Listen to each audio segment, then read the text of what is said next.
We got the hospital district done in time, and It doesn't matter. Yeah. Let's try to. So now 30 or 10:45 makes no difference to me. Minutes. Okay. Attention with planning committee. I can do it later in the afternoon too.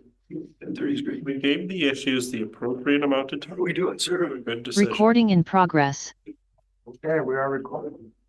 Everyone's in. 9 seconds. Public doesn't like it when we're just rushing for the sake of rushing. All right, folks, we've reached 3:30. Welcome to the May 22nd Regional Board meeting. I want to recognize that we are holding this meeting on the traditional territory of the Tla'amin Nation. We have an agenda in front of us. As far as I know, there are no changes to said agenda. So if nobody wants to say otherwise, maybe a motion to adopt it. Director McCormick, Director Gisborne, thank you. Any discussion? None, all in favor? None opposed, motion carries. Minutes of the regular board meeting, April 24th. Are there any errors or omissions? No hands? Can I get? Thank you. Director Gisborne, seconded by Director McCormick. All in favor? None opposed, motion carries. Same again, May 1st, 2024. Any errors or omissions? Moved. Seconded by Director Paul. Thank you. All in favor of acceptance? Thank you. None opposed, motion carries. No delegations, no unfinished business. We've got 3 items of correspondence, and there is 1 item of business arising from said correspondence, which is item 7.1. Would somebody like to move the recommendation or something? Thank you, Director Gisborne, seconded by Director McCormick. Any discussion? Director Gisborne. Question for our staff. I think Ryan Toms will do fine on this, as he seems to be the most knowledgeable. Though sometimes what comes out of these advisory committees through UBCM is the desire for political will. So I'm wondering, should we also appoint, say, an elected official to this, or is it fine to just have it as the member of staff? Because if something comes out where it goes, okay, we're going to have to go back and really, press the province on some changes, might be helpful to have the politician in there to, as I think our CAO says, to drag it into the political arena sometimes, where just a thought. So question, I guess, through the chair to our CAO. Or Mr. Thomas has any comment on it? I mean, I imagine anything that Mr. Thomas learns there can be brought back to the board table, but CAO. Through the chair, if it's your will to add one, so be it. I think you have to maybe be concerned about how many horses you want to put in the race, because this is going to be going to the UBCM executive and they're going to be making their selections. And I want to, I'll be selfish here. I would like to have some technical expertise at that table, and it would be a shame if the UBCM executive chose all political representation. Okay. Thank you, Director McCormick. Yes, thank you, Chair. I would agree that because this is an advisory committee to comment on the regulations, we need people who are expert in those regulations to provide meaningful advice. And I believe Mr. Thomas is the perfect person to do that. I don't believe we need a political person at this point. Great, thank you for your comments. I agree as well. Director Elliott and then Director Fall. It's a little bit like stacking our votes. We're only going to put the one forward so that they can't choose the one that was the least favorite of ours. Director Paul. Thank you, Chair. I just wanted to, I agree with the comments. As much as it would be nice to have a staff and a director, it says in the letter up to 10 local government reps, and that's across RDs, municipalities, regional districts, area associations. So we'll be fortunate if Mr. Toms can be put on there, and I think if we put one name forward, we have a higher chance of an appointment.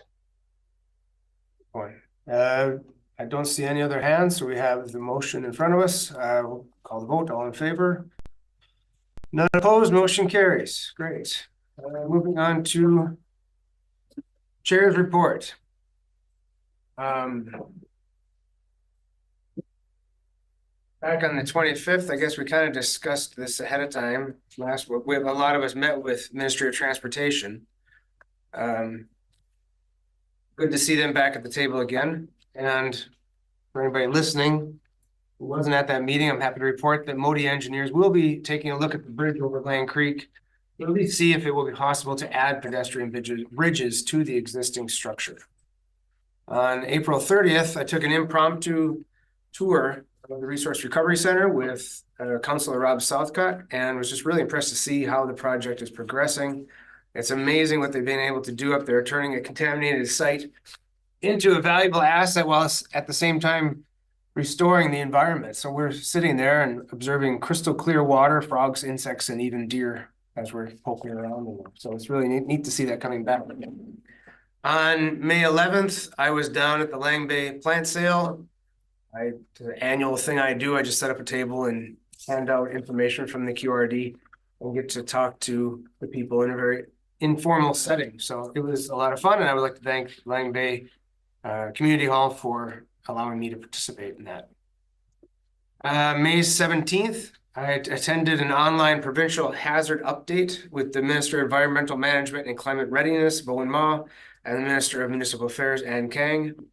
The purpose of which was to provide briefings on the drought and wildfire situation in the province and allow mayors and chairs to speak about the challenges their communities are facing and how we can all work together to address them.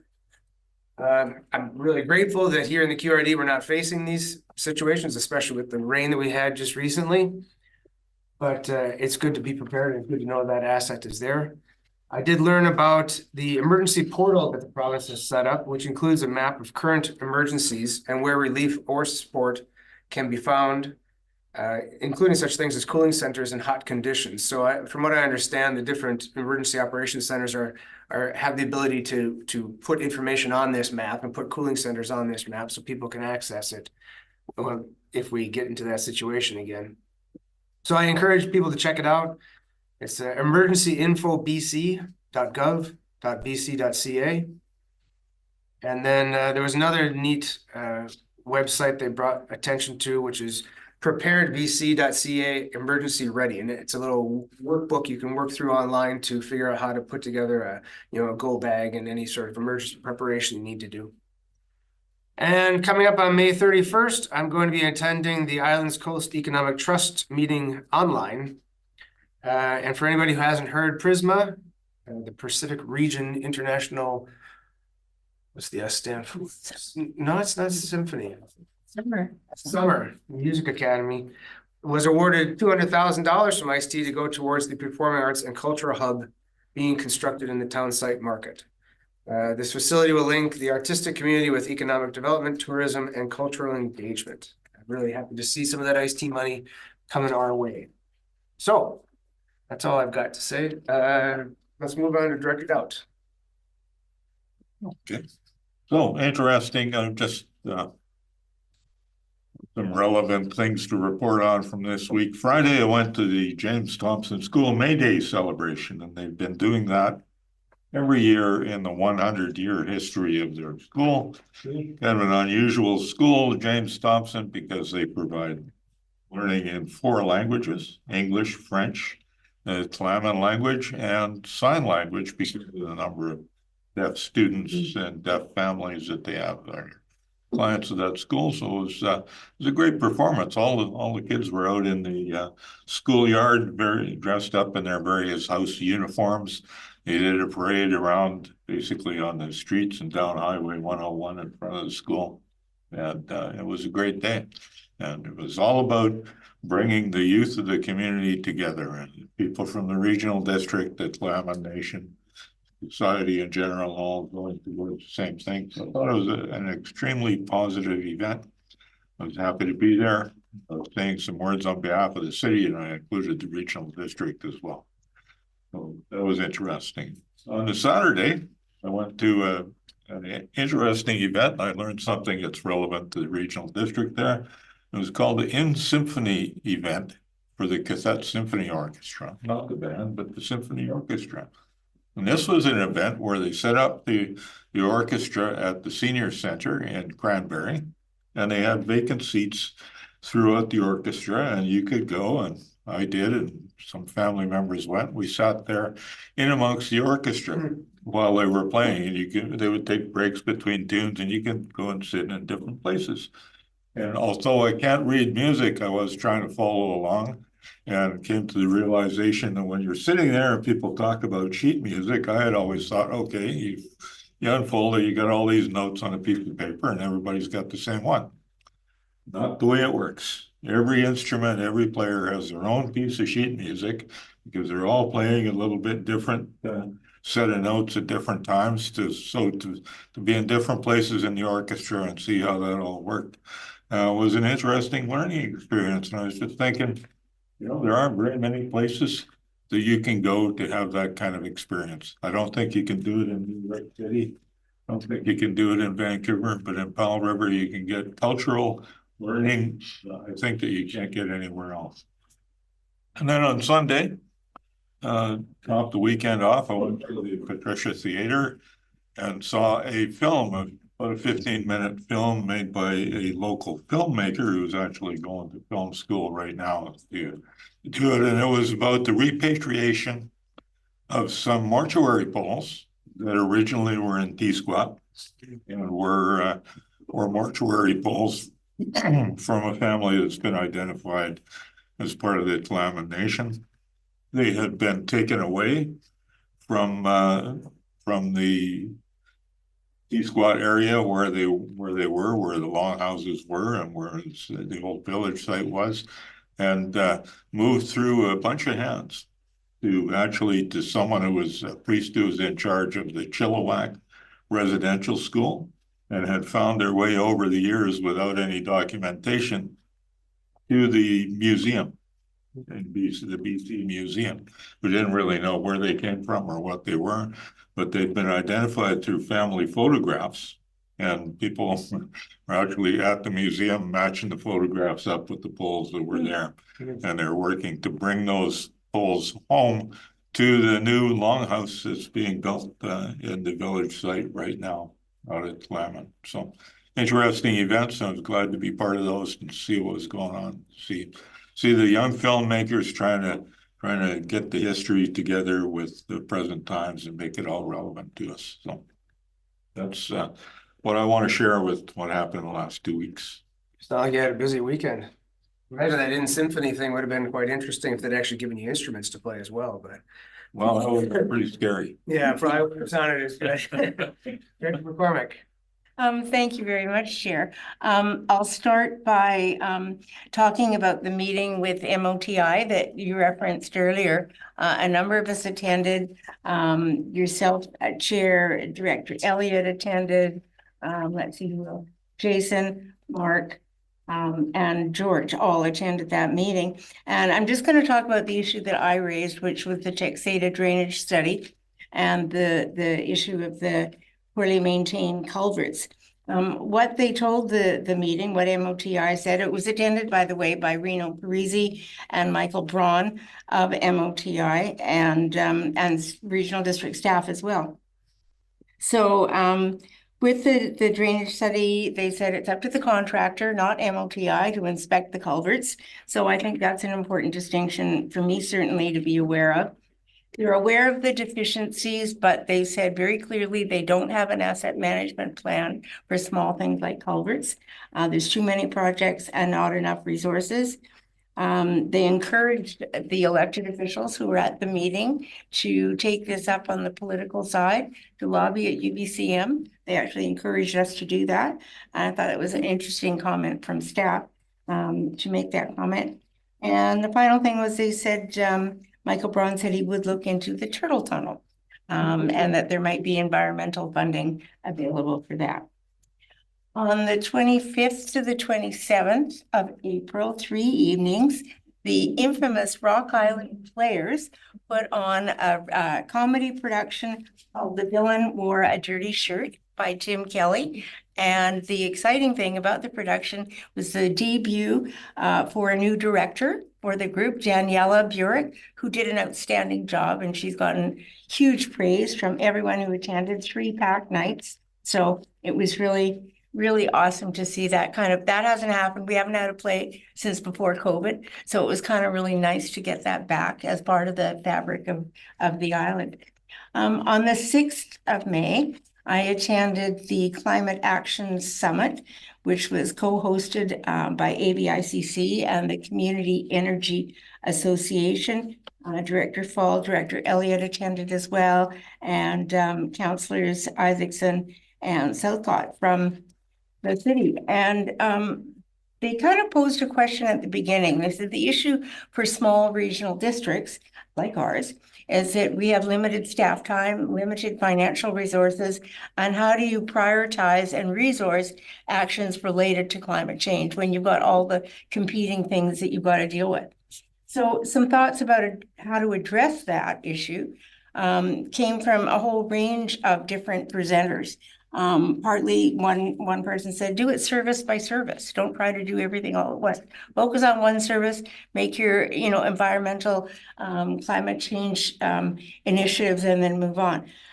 Different approaches. Strathcona Regional District said they've been successful with climate change initiatives through disaster risk reduction programs, and that's through climate adaptation grants that they've been able to do that. Comox Valley talked about a regional climate action strategy working group, which has developed, among other things, a residential emission reduction action plan, which sounded really interesting. I want to learn more about that. They also did an active transportation corridor network plan with provincial grant money, which is tied to water line upgrades in the Comox Valley Regional District. And an interesting comment they made about operating in silos, the way we do. We have a silo for each service. Each one is accounted for differently. They said they learned from their experience that operating in silos creates duplication and inefficiencies, because you're getting different silos all doing purchasing and doing the different things that they do. They found it more effective to integrate services in silos, and that was their experience at Comox. Mr. Schwab, Arnold Schwab from our regional district, gave an outstanding presentation on the Resource Recovery Center and all of the benefits that will bring. Nanaimo talked about creating an environmental services committee. In the capital region, they have a regional climate action service with a regional climate action advisory group. So these are all ideas that are out there that I think one of them deserves more discussion and more investigation. On May the 11th, I attended a program called Nature Kids. I didn't just attend, I was the leader, the group leader. And as a craftsperson, my craft is working with beach class. And I had prepared in advance beach class for the kids to walk along the beach. This is all in the park, in Shelter Point Park. And they found their glass and they took it over to tables and decorated pieces of driftwood with it. And they absolutely, totally enjoyed it. And it was really exciting for me to share something that I'm very passionate and love to do in my spare time, with kids, even though that'll be more competition for beach glass collecting. The final thing I'll report on is the Tuxedo Garden Club on the 15th of May met, and we had a great session on saving our own seeds, storing our own seeds and generating our own seeds for future planting. So that is my report. Thanks, Director. Thank you, Chair. So I understood you did not take part in the play. You weren't up there. I was a member of no, I've taken part in the last number of them, but this time. Have you? Yeah. Oh, okay, great. But this time I was just a member of the audience. Yeah. Are you tempted to get in the next time, or you're Maybe. Yeah. Yeah. Well, we'll see what happens. We have to make a road trip over there. Director Lennox. Caught me by surprise, Chair. You look like it. Yeah, you could tell.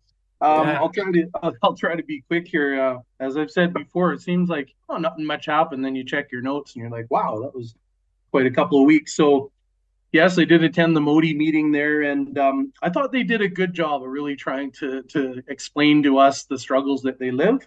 Obviously, a lot of focus on the highway north of town and the project going on, and some thanks to them for the work with that. And they did mention, as Director McCormick said, that lobbying and speaking up is very important for them to be able to do their work. There a couple of things that he mentioned that I wrote down of interest. There's some funding streams you know, doesn't seem like they're super large, but so people know, a community safety enhancement, roadside safety, and multi-year climate adaptation for projects. So I think as time goes, I'll be looking at some of those as options for my area and others.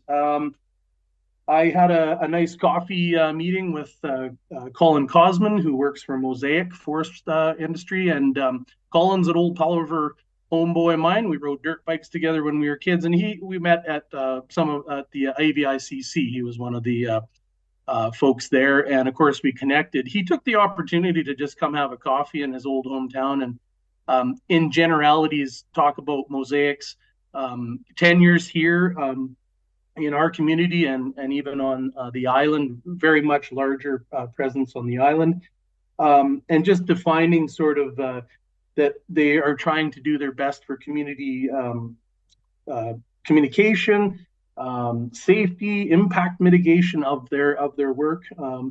You know, watersheds, I brought up a few points that I really wanted to make sure that they're paying attention to, you know, watersheds and improvement districts, these small systems that they might be logging pretty close to. And then one thing that he wanted me to pass on is that they really are actively looking for sponsorships and groups to donate to that through their organization. So I encourage people to do so. Attended the emergency evacuation workshop that was held recently out at the Northside Recreation Center. And, you know, great work, Jesse. I feel bad for you because when I show up, people take us down rabbit holes about issues that aren't really related to the workshop. But Jesse does a great job, and it was a very good turnout for that event. And really, the message hits home about resilience in our community and taking care of our neighborhoods, looking out for our seniors, right? And help's going to be probably a little time in coming. So that was great. Thanks again, Jesse. Attended the latest CIMAC meeting. Again, it's a great group of folks over on that island that really care about their marine assets, and they're very proactive and they're technically involved. We reviewed a whole bunch of stuff, engineering reports, and the future of that facility. So thanks to Patrick Devereaux and Caroline Visser supporting that group, and we'll continue with that. So thank you. I was driving by in my old army truck one day, and I saw Patrick out there with what looks like a bunch of proposed contractors for the Northside Community Recreation Center, having a look at what the actual site looks like. So that's encouraging. That's progress. And I saw you wave, Patrick, so thanks. And I kept my nose out of it, but that was really cool. The special finance meeting yesterday was good. You know, we heard from it's humbling to hear from these volunteers and people in our community that are out there doing great work. So that was good. What do we got? The Lund Flea Market was held recently at the rec center again, and very well attended, and folks trading and horse trading and stuff. So that was cool and good weather. Fielding calls actually lately for people asking about housing and density and subdivisions and stuff. And of course, refer them to our planning. But it's interesting. People are really starting to ask specific questions and, you know, what are my options? So that's interesting. The Great Savory Island Beach Cleanup happened last weekend, and unfortunately I was unable to attend, traveling down here into the US, but I saw some pictures here just yesterday. Superb effort by the organizers and volunteers over there. A huge amount of debris. Thanks to everybody that helped out there. You know, Paul Layton and Catherine Osler, big part of that, and making that happen. You know, I'll do my part when I'm over there throughout the year, so I appreciate that. And then finally, we got the upcoming Chowder Challenge with the Lund Fire Department Association that's happening this coming weekend. That's May 24th at the Hall. And then there's going to be a seafood festival in the harbor area there, the 25th and 26th, and a pancake breakfast. So lots going on, and we're ramping up for the summer, and parking's getting thin. Love that. Thanks for mentioning the seafood festival again. I was going to ask you what the dates were because I knew it was coming up here soon. What I know, sorry, Chair, what I know about that is those seats sell out, sort of. You got to register. So check out the Lund Community Society website. Okay, thanks very much. Director Fall. Thank you, Chair. Director Lennox made me hungry with all that food discussions. Early May, I also attended part of the climate summit, and Director McCormick covered that very well. And the one issue I think that's really becoming clear in both this kind of summit, but also work in general across different organizations, is that climate change is a lens over all policies and operations rather than something to silo. So while I can understand a service, I also think it's something that needs to be considered in all aspects of things we do, because its effects are far-reaching, and we're seeing that a lot. We're fortunate to live in an area that doesn't experience such dramatic wildfires as some places in the interior, but I think it's becoming much more of a kind of aspect that's being considered in everything that is done. A little bit later in May, there was a meeting that I attended, Connected Coast and the Lasqueti Island Internet Access Society, and that was very good. The LIAS board had a large turnover last AGM, and this was a good connection with Stefan Wolozin, the CEO of City West, and David Leach, the CAO of Strathcona Regional District, and I guess he's the CEO of Connected Coast. So there was a lot of information. There's actually now a landing site, or at least 2 proposed landing sites for the Connected Coast piece. So the Connected Coast piece of the project is to bring fiber optic to shore on Lasqueti, and that's where Connected Coast ends. And then after that is last mile. So there's this pending application, of course, as we know, but that piece, and there's discussion because people see signs and they start asking questions, and how's it going to be powered, given that Lasqueti doesn't have power and so on. And they answered a lot of questions very well, addressed a lot of concerns. For example, there's different sizes of fiber optic and where the power comes from, and there is no need for power on Lasqueti, and any small amounts of power they might need can easily be covered with solar panels, which is what they would do. So they don't need to have a generator. So that's the kind of thing that concerns people if you start, having to put a generator in and who's going to run it, and it's running all the time, and noise and fossil fuels and so on. That was a very productive meeting. There was a cultural burning that organized in part by our local archaeologist, Dr. Dana Lepofsky.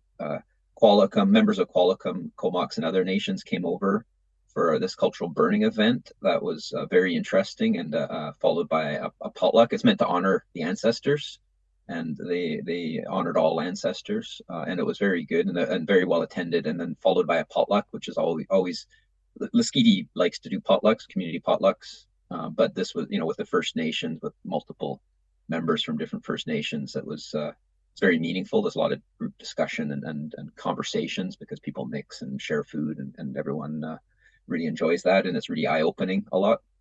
The mid-May, there was a meeting of the ferry committee. So our ferry, we had a few blips. The ferry, the manifold broke, and that caused an outage, and there was a pipe broke, and that caused an outage, which always raises concerns on the island. But this manager, or I guess the operations manager, who was put in by Western Pacific Marine, is really diligent, and he's kind of on the ball, and they got this part from Ohio within a day, fixed the ferry. It was out for 1 day, but still bothers people when they miss the ferry and there wasn't a proper backup. But they're really trying to work through, and he's really assured us that they have staffing lined up for the summer, because that's the big concern. When things really start getting into a crunch in the summer season, any disruption causes massive travel disruptions. So that's hopefully working well. So far, so good.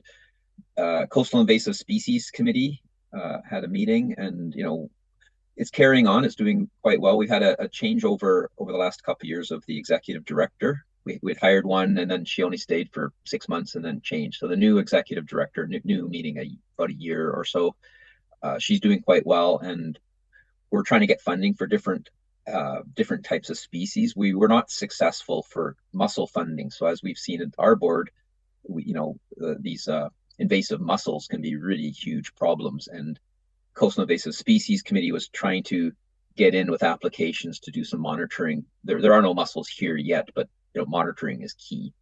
But it seems like the province is funding other groups and really taking that seriously themselves. So we didn't get funding. The good news is, they are doing something about it, and it's not just wait and see. So the Coastal Invasive Species Committee focuses on other noxious weeds like giant hogweed and knotweed. And lastly, last weekend, the False Bay School had their Spring Fling fundraiser, which is always a good event, raises money for the school. The Parent Advisory Committee brings out a bunch of people and gets them to eat food and spend money and raise a bit of funds for the school. So that was a good event. And with that, I will end my report. Thank you, Chair. Thank you.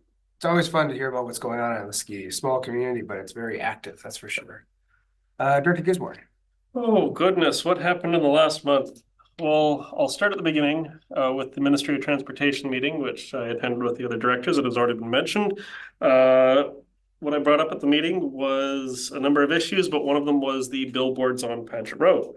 I find that kind of ironic that we're discussing it now, because about an hour and a half ago, looking at the time, I got a call from our local area manager, Reno, as a bit of a follow-up, because at that Modi meeting over a month ago, he said that they are working with their legal department because billboards and distracted driving is a Ministry of Transportation responsibility. It's not up to us. Of course, they always say, well, if you guys had bylaws and you guys did it for us, that'd make their job easier, but I don't want to voluntarily take on downloading. But the call I got about an hour and a half ago was Rena was asking for the correspondence that we've received around the complaints for the billboards. And so after this meeting, I'll be discussing with our staff to get the various correspondence that we have received, and I'll send the emails on over. And he said that anyone that has had complaints or even verbal complaints, send that over to Reno, to the Ministry of Transportation, either by telephone, but preferably in writing, because they're handling all of that through their departments and their legal departments. So that's actually what's going on over there. So yeah, Ministry of Transportation is moving forward with something which is interesting. A lot of other activities over the last month, but most of them have been like impromptu. A lot of phone calls from members of the public around everything from active transportation to housing to fire protection to drought. Folks coming by the farm because I've just been crazy busy. As you all know, May on a farm is not a month of the year to rest. So that's kind of what's been using up a lot of my time lately. So I know on my phone, I think I got about 5 messages I still need to get back to people on. I even had a little visit from some Sunshine Coast regional directors that just impromptu popped by the farm. And I think there was like 5 or 6 of us out working on various jobs. And then it's like, well, now you see the chaos that I live in. So that is the main activities that I've been up to the last month, is trying to just keep my head above water on the farm with the piglets, the raspberries, and all that kind of fun stuff. And yeah, over the next couple of days, I hope to be getting back to a few people, and to any members of staff. If there's an email I haven't looked at yet, I'll probably be getting to that one as well. But yeah, the main things that people are talking about, of course, is transportation is a big issue.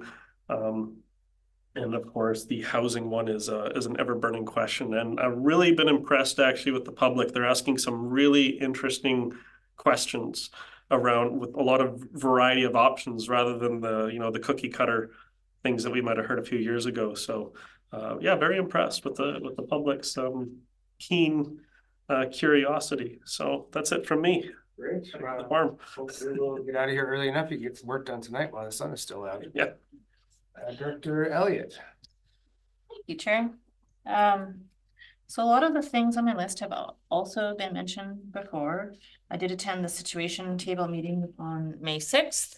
The key from that is looking for maybe a lead agency to be the coordinator of the situation table.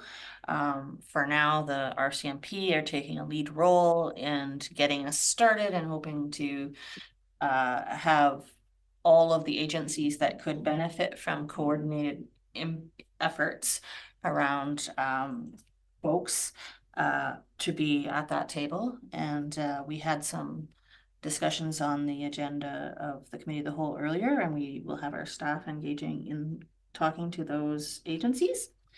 The Modi meeting, my big ask and takeaway from that Modi meeting was with respect to BC Ferries, talking about major upgrades to anything that is within the BC Highways sort of area.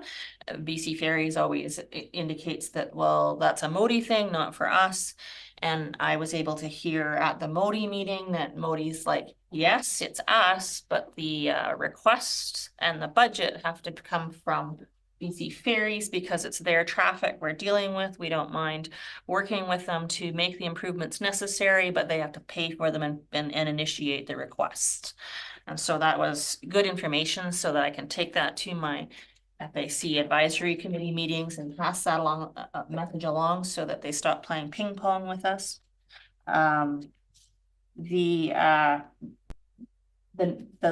most recent BC Ferries Advisory Committee meeting was our internal one for our own advisory committee where we get ready for. I passed that message along at that meeting. The main topic that we're gonna have at our next coming meeting is the reporting that the BC Ferries kind of took a hiatus on all ferry advisory activity since last fall. I believe there was a public meeting during the time we were all at UBCM and things felt unsafe to some folks during those meetings. And so they took a big hiatus and they wrote a report and have come up with a plan to restart. And they have so the next public meeting for the public engagement from the ferry advisory system is currently being organized and will likely be on either July 2nd or 3rd, depending on where they land. Our ferry advisory committee suggested it not be July 2nd, so I think it will hopefully maybe be on July 3rd here in our community. And I also attended the Western Forest Stillwater Community Advisory Group meeting on, I think it was a couple pages this way.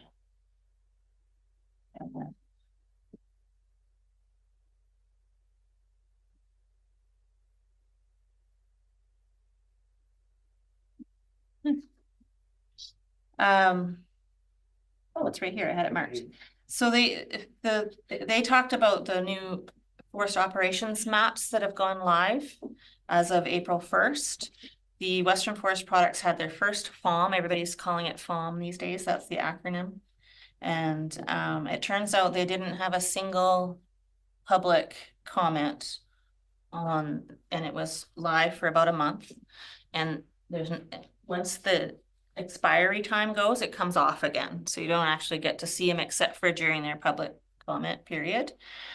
So their first one went live April 1st. It was up for the month of April, and they didn't receive a single public comment.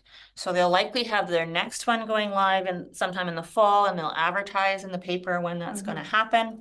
So if people want to do public comment on Western Forest Products operations map, or they're planning, they need to go to the FOM and provide their comments through the online experience. That's how they're doing it nowadays, and that's the way it's done.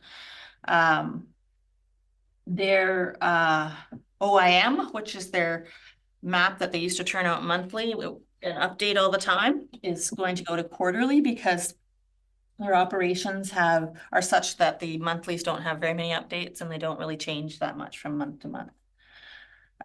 They did all of their indicators for this year's reporting were either met or their variances were met. And so that's kind of the purpose of our community advisory group, is to review all of the indicators that they use for purposes of certification.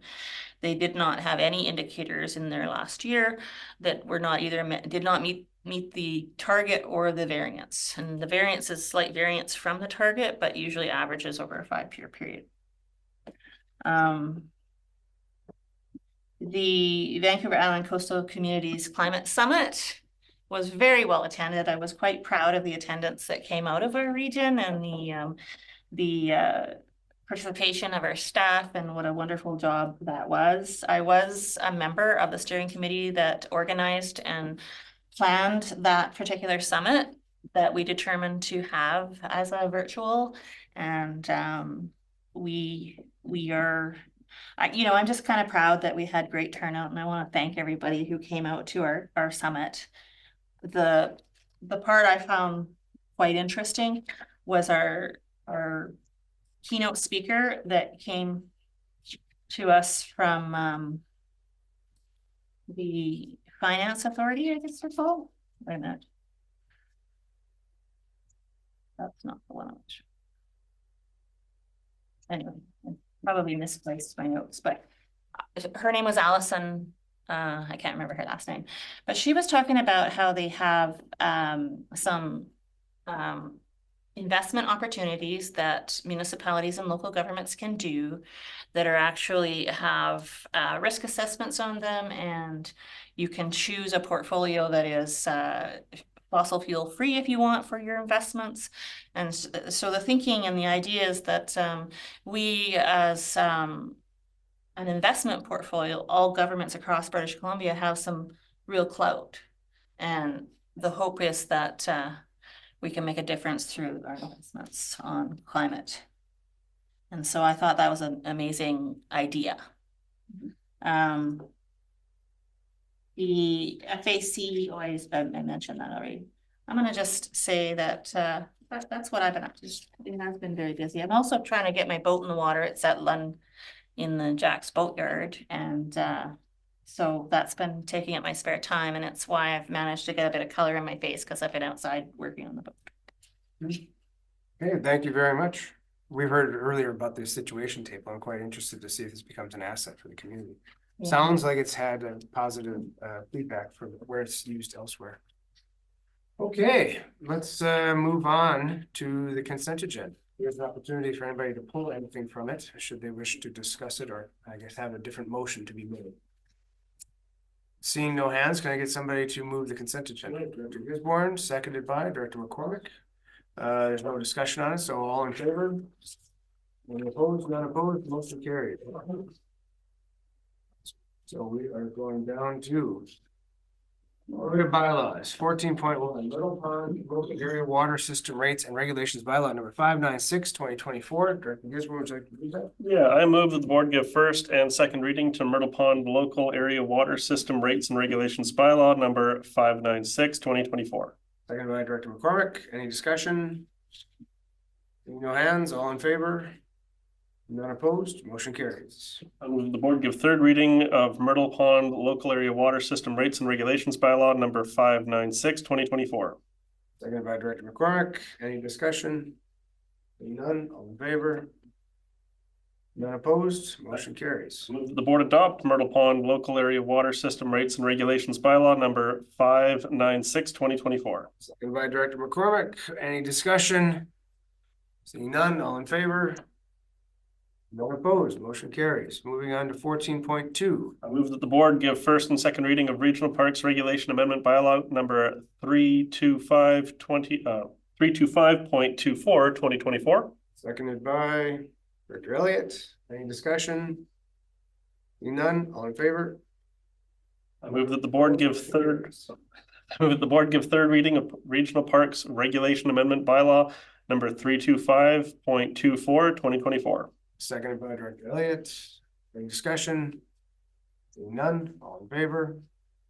None opposed, motion carries. I move the board adopt Regional Parks Regulation Amendment bylaw number 325.24/2024.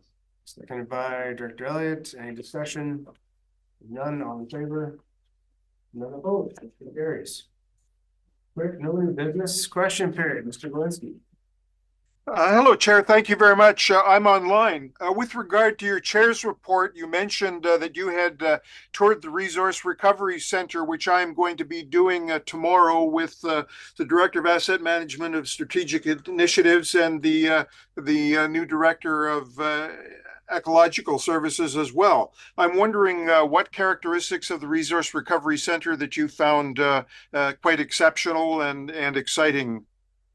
Oh boy. Well, like I mentioned in my report, it's amazing that they were able to take this contaminated site and turn it into such a natural environment right now. Like one of the buildings, you're just 10 feet off of it and you've got crystal clear water and insects and stuff buzzing all around it. So that's the natural aspect of it, which really blew me away. But then you go to the efficiency of it all, especially the large building where they are collecting everything and then shoveling it down into trucks to be taken away. It just seems like the whole operation is going to be extremely slick. I know you'll be impressed. I thank you for that, Chair. I can perhaps include your comments when I do my synopsis of the Resource Recovery Center tomorrow. That was the extent of my questions. Thank you, sir. Yeah, have a good day. Yeah, you too. Thank you. Okay, in-camera session. Yeah. Take it away. Just before I read that, just item number 21, the FYI, the C2C program and the grant funding. I just wanted to say good work, staff. And it's wonderful news that's down there in the FYI. I just wanted to say that before moving on, and I will now read the in-camera resolution.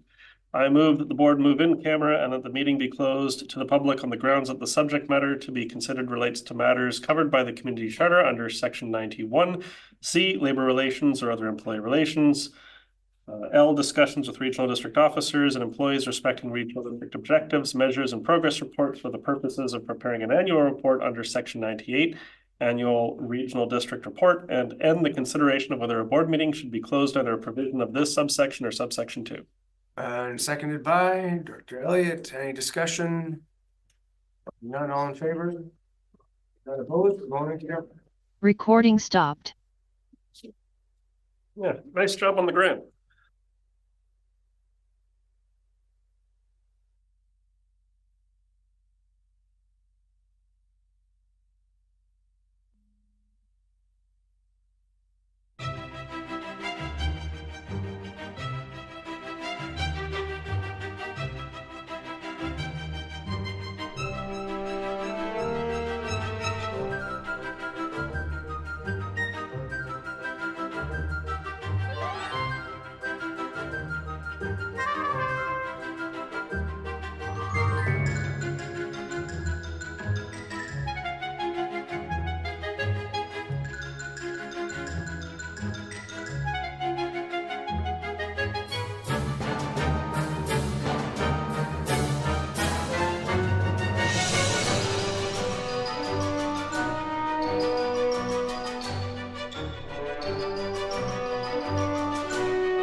waiting for the. Recording in progress.